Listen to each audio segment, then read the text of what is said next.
Alors, je me présente, Ludovic Picou, chef de cuisine à l'hôtel-restaurant Les Protos sur Noirmoutier. J'ai commencé la cuisine il y a à peu près une dizaine d'années maintenant dans un restaurant à Brive-la-Gaillarde qui s'appelle En Cuisine par mon maître formateur qui s'appelle Nicolas Hedge.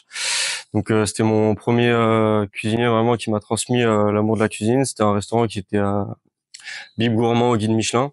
Donc c'est un ancien chef qui avait travaillé dans des grandes maisons étoilées, etc. Du coup qui m'a transmis la rigueur, la passion de la cuisine ce pourquoi je suis là aujourd'hui, on va dire. Après, j'ai continué mon parcours dans différentes maisons étoilées à travers la France. Dernièrement, avant d'arriver ici, j'étais sous-chef dans un château à Poitiers. Puis je cherchais vraiment à pouvoir exploiter toutes mes connaissances que j'ai eues durant mon parcours, mes techniques, ma rigueur, voilà, donner un sens à toute cette formation.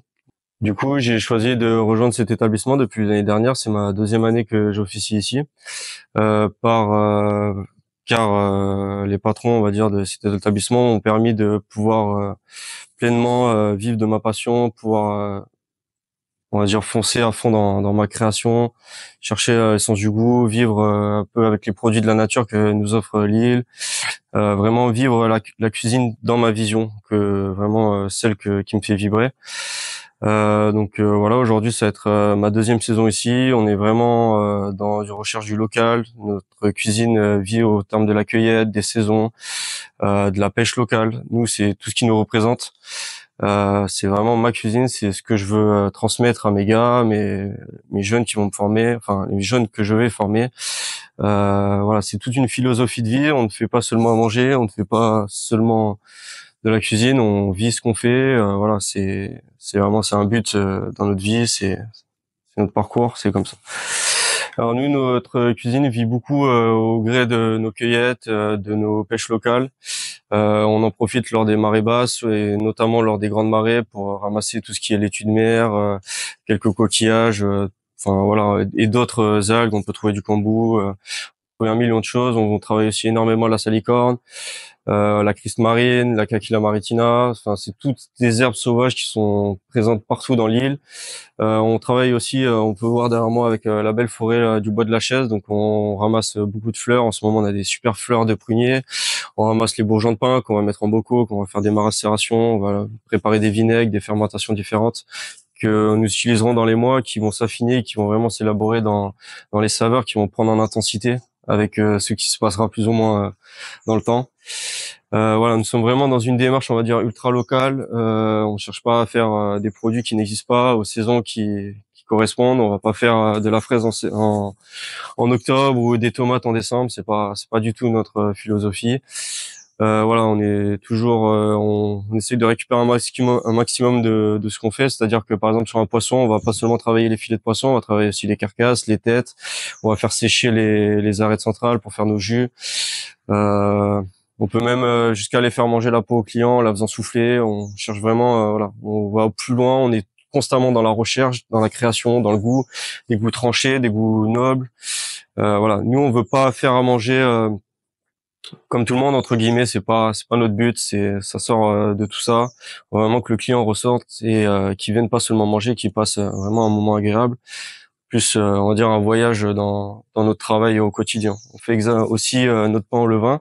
Donc c'est un levain qu'on a démarré au début de la saison, qu'on alimente tous les jours. Donc chaque jour où on alimente notre levain avec la chute, on fait une nouvelle fournée. Donc ça demande aussi du savoir-faire, du travail, de la rigueur. Faut pas se louper parce qu'au moment du service, si le pain est mal fait, bah, le client n'aura pas de pain forcément. Mais ça rapporte un plus, c'est un gage de qualité dans notre savoir-faire, dans notre façon de faire les choses. On fait aussi nos beurres maison. Donc en ce moment, on a un beurre qu'on fait avec les chutes de peau de pommes de terre, un beurre au safran, le safran qui vient de Noirmoutier également, et on a également un beurre à la laitue de mer. Voilà, c'est tout englobe en gros dans notre philosophie, dans tout ce qu'on fait. On propose un super homard à la carte. On a des poissons de ligne de nos pêcheurs locaux. Voilà, donc en gros, ce qu'on nous fait, voilà. Bref. Alors moi, ce que je conseillerais à quelqu'un qui souhaiterait se lancer dans la cuisine et pratiquer ce métier, pour le temps, il faudrait savoir que c'est un métier de passion qui demande beaucoup d'énergie et de temps. Mais une fois qu'on tombe vraiment dans ce métier, qu'on lui donne l'amour qu'on veut lui donner, on retrouvera forcément, on aura un retour sur ça, sur le travail. Je pense que c'est important de travailler avec des chefs qui ont la même vision que nous, que de ce qu'on veut transmettre et de ce qu'on veut faire, ne pas forcément cuisiner pour cuisiner, ne pas aller chercher à travailler dans n'importe quel restaurant, faire du forcing pour aller dans des belles tables qui vous intéressent, qui vous apprendront certaines choses et certaines valeurs. Certes, des fois, vous pourrez être déçu, tomber sur des chefs que vous pensez qui allait vous correspondre, et parfois vous ferez des super rencontres. Moi, c'est quelque chose que j'essaye d'inculper à mes gars tous les jours. J'essaye de leur transmettre au maximum tout ce que je sais, même des choses que je n'ai pas appris, on va dire, dans les restaurants où j'ai travaillé, parce que je lis énormément. Donc ça aussi, c'est quelque chose que je vous invite à faire. Achetez des livres, bouquinez sans arrêt, sans arrêt, sans arrêt, faites des recherches. Vous en apprendrez énormément sur des chefs pour qui peut-être vous n'aurez jamais l'occasion de travailler. Et je pense que voilà, la clé dans ce métier, c'est vraiment le savoir, la technique, mais le savoir fait énormément de choses. Donc lisez, ça c'est énorme. J'ai une bibliothèque qui est immense, des livres voilà, qui sont pas forcément en français, qui sont dans d'autres langues, etc. Mais voilà, c'est une ouverture d'esprit large, c'est vraiment très important. Euh, Élargissez votre vision. Voilà, faut trouver vraiment qu'est-ce qui vous caractérise dans ce métier, qu'est-ce que vous voulez faire, qu'est-ce que vous voulez approcher, est-ce que vous voulez appuyer des côtés sensibles chez quelqu'un. Faut pas, voilà, moi, je suis vraiment dans cette approche-là où je veux faire vivre quelque chose aux clients. Je cherche pas à faire les choses simples. Donc les gars qui sont avec moi, ils aiment travailler avec moi pour cette chose-là parce que c'est quelque chose que je leur transmets et c'est pour ça qu'ils ont envie de revenir les années suivantes avec moi. On est en constante évolution. C'est-à-dire que l'année dernière, on faisait des choses qui étaient super. Cette année, on en fait des meilleures et on sait qu'au fur et à mesure que la saison avance, on va vraiment évoluer, on va décupler. Le niveau va vraiment s'élever et voilà, on est tout le temps dans la recherche, on corrige les assaisonnements, etc. On cherche. Des fois, on échoue, c'est normal, hein, comme dans tout métier. Des fois, on échoue, hop, on passe à autre chose, c'est pas grave, on repart. Il y a des services qui sont fantastiques, il y en a qui le sont moins, mais c'est pas grave. C'est ce qui est important. Moi, ce que j'adore faire aussi avec mes gars en fin de service, c'est faire un briefing. Voilà, dire ce soir t'as été mauvais, lui dire clairement, ce soir t'as été mauvais, mon gars, mais c'est pas grave. Demain, c'est un autre jour. Pense à pourquoi t'as pas été bon, on en reparle, etc. Là, je pense à un élément dans ma cuisine qui, on va dire, depuis 2-3 jours n'était pas au top de sa forme. À la fin de service, je l'ai pris de côté, on a parlé pendant une bonne heure et demie, on en a parlé, on a discuté, j'ai dit voilà, faut que tu reprennes du poil de la bête, faut que voilà, tu t'assimiles mieux les choses, que tu comprennes, que tu donnes un sens à ce que tu fais, etc.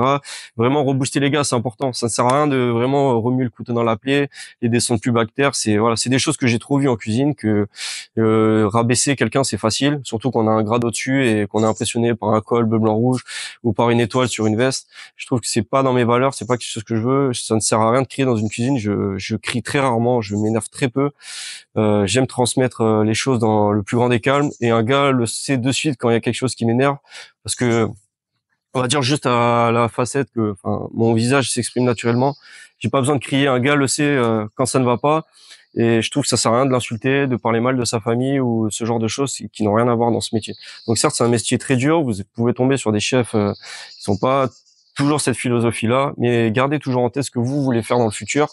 Dites-vous que c'est un temps, que certainement ça sera dur ou quoi, mais le jour où vous ferez de vos mains ce que vous avez en tête, c'est là que ce sera le plus beau, c'est là que vous vraiment vous éclaterez. Les journées, les heures, on en fait interminables, mais on les compte pas, on ressent pas la fatigue parce que on est tellement passionné et pris par ce qu'on fait qu'au final tout prend son sens et voilà, je pense que c'est une belle ligne à suivre. Donc voilà, le temps fera les choses. Et voilà, donc je vous conseille, lâchez pas, lisez énormément, très important, lisez, et suivez ce que vous voulez faire. N'écoutez pas forcément tout le monde, il y a beaucoup de choses à apprendre, mais écoutez-vous vous-même et c'est important.